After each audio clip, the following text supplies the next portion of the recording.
जी dad. नहीं, मैं office में ही हूँ।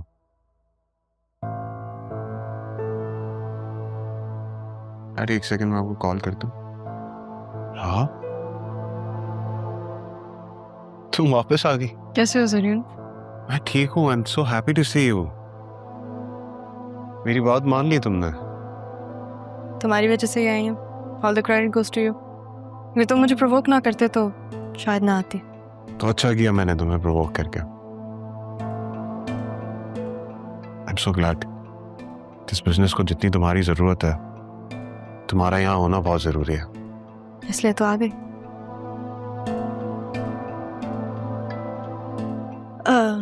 जरीन, तुम कंपनी के शेयर्स क्यों बेच रहे हो? क्योंकि कंपनी लॉसेस में जा रही है। ये जो मेगा प्रोजेक्ट हमने शुरू किया है और इसमें हमने जो फंड्स डाले थे उसे सस्टेन करने के लिए हमारे पास इनफ रिसोर्सेस नहीं है, इसलिए हमें पैसे विड्रॉ करने पड़ रहे हैं। शायद तुम ये भी नहीं जानती होगी कि चाचू के इलाज के भी पैसे नहीं है, तो उनका घर गिरवी रखना पड़ा।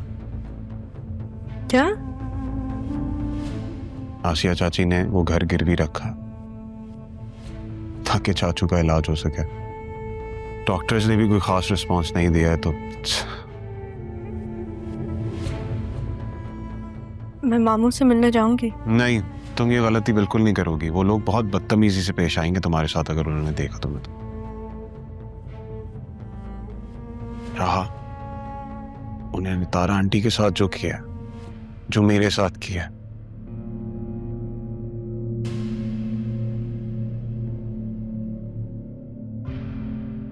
अतुल मुझे छोड़ के चले गए अरमान के पास। मैं गया उसे वापस लेने के लिए, लेकिन उसे अरमान के अलावा कोई नजर ही नहीं आता। वो तुम्हें छोड़ के चली गई? मेरे निकाह में है लेकिन मेरे घर पे नहीं है।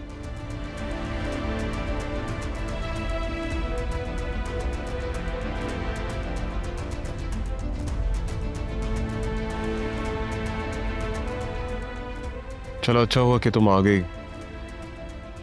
मेरे साथ आके प्लीज एक दफा इन प्रोफाइल्स को लुक आफ्टर कर लो। कम।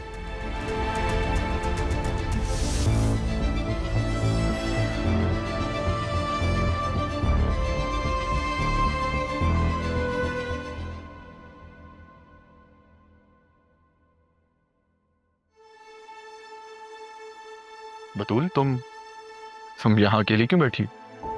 क्यों? अब बैठने पे भी आपकी परमिशन की जरूरत है। नहीं, मेरा वो मतलब नहीं था। ये पूरा घर आप ही का है, जहाँ दिल चाहे बैठे।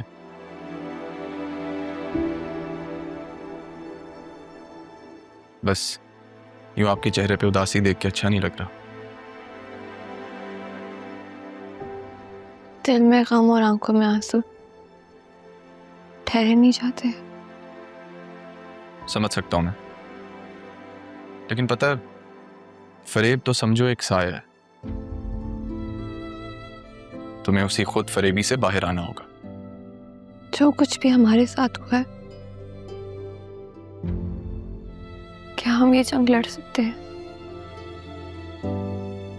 इंसान अगर हिम्मत ना हारे ना बतूल, तो वो कुछ भी कर सकता है।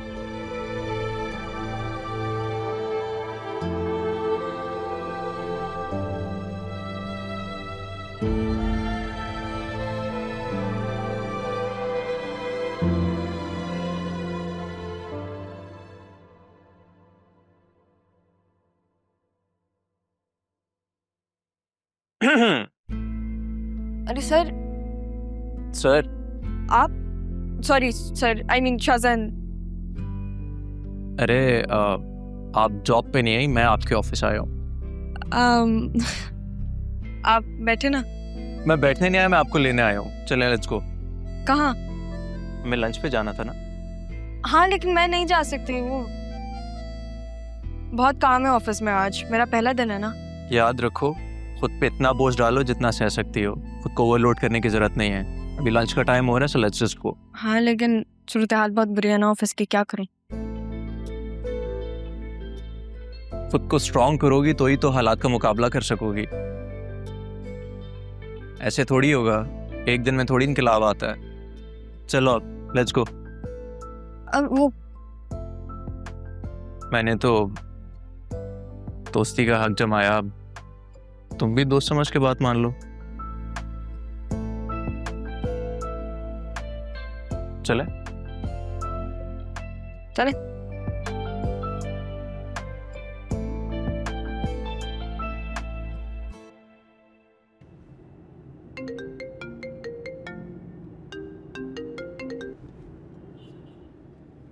किसकी कॉल आ रही है? किसी की नहीं, ऐसी कॉल्स आती रहती हैं। तो ब्लॉक कर दे। नहीं, कभी कभी उठा के इनकी तबीयत ठीक कर देती हूँ। ये फनी। वैसे आज ऑफिस में किस किस से मुलाकात हुई? काफी अजीब सा दिन था। सब फायर हो चुके हैं, सिर्फ फरीद साहब और जमील साहब से मुलाकात हुई। और उसमें भी वो लोग मुझे बता रहे थे कि पता नहीं कितने दिन बाद ऑफिस खुला है। लेकिन ऐसा क्यों? I don't know. वो लोग भी ऑडिट की वजह से आए थे, जरियून भी आया हुआ था वहां पे। मुझे समझ में नहीं आ रहा, सारे अकाउंट्स खाली हैं, प्रोजेक्ट्स रुके हुए हैं, कोई अपना रहा ही नहीं है। ये बात तो आपने गलत कर दी। कौन सी बात? ठीक है, कोई अपना नहीं रहा, मैं हूं ना। हर कदम हर महाज पे आपके साथ कदम से कदम मिलाकर रहूंगा हमेशा। Thank you. लेकिन सबसे पहले हमें पता लगाना है कि ये सब कर कौन रहा है। क्या मतलब? सीईओ बनने के लिए सिर्फ नवासी होना जरूरी नहीं होता, दिमाग का होना भी जरूरी होता है। पता लगाना पड़ेगा कि आखिर ये सब कर कौन रहा है। तुमने कहा था कि जरियून भी ऑफिस आया था, उसे कैसे पता चला कि ऑफिस बंद था और वो वहां क्या करने आया था?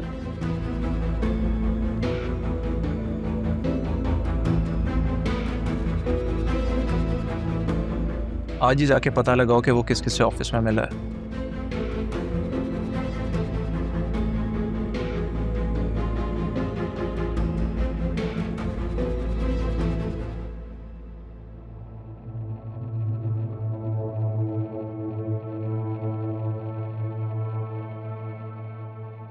नहीं जरियून, तुम्हें ऑफिस नहीं जाना चाहिए था। तुम्हारे वहां जाने पे भी उसने ओवर रिएक्ट नहीं किया, ये बात मुझे हजम नहीं हो रही। डैड, आपके बेटे का भी कोई करिश्मा है।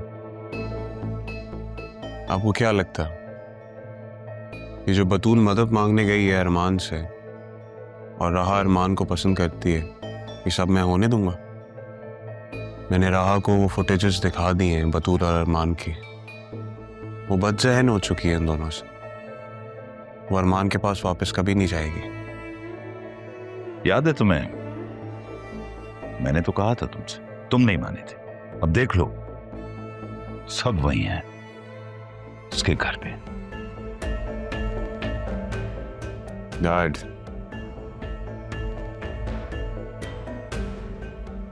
राहा की शादी मुझसे होगी, आप भी देख लीजिएगा।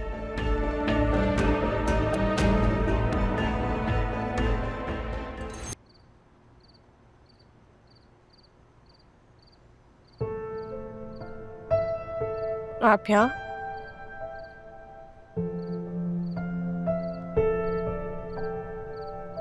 ये क्या है? खाना।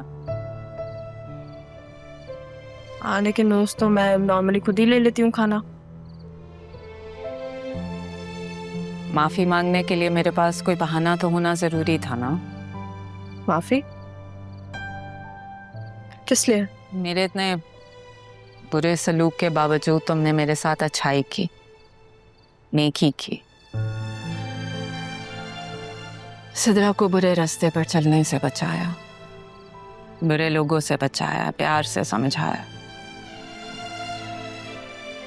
सदा आपकी बेटी है, लेकिन मेरा और उसका खून का रिश्ता। बहन है वो मेरी। उसने कभी ऐसा नहीं समझा। क्योंकि आपने समझाया ही नहीं। ठीक कह रही हो तुम, मुझे खुद ही समझ में नहीं आया। छोटी उम्र में खाला ने आंखों में कबीर की मोहब्बत के ख्वाब सजाए थे,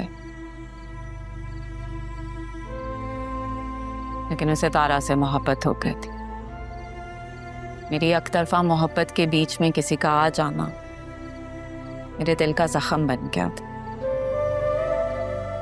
लेकिन इसमें मेरा और मेरी माँ का क्या कसूर था? काश मैं मुकद्दर में लिखे हुए को मान लेती तो शायद इतनी जिंदगियां बर्बाद नहीं होती। लेकिन मुझे एक बात समझ में आ गई है, तुम्हारा यहाँ आना कुदरत की तरफ से बहुत जरूरी था।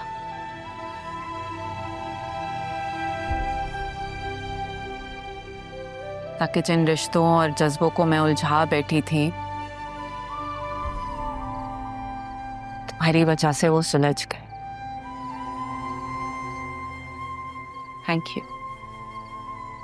यू बेटा, थैंक यू।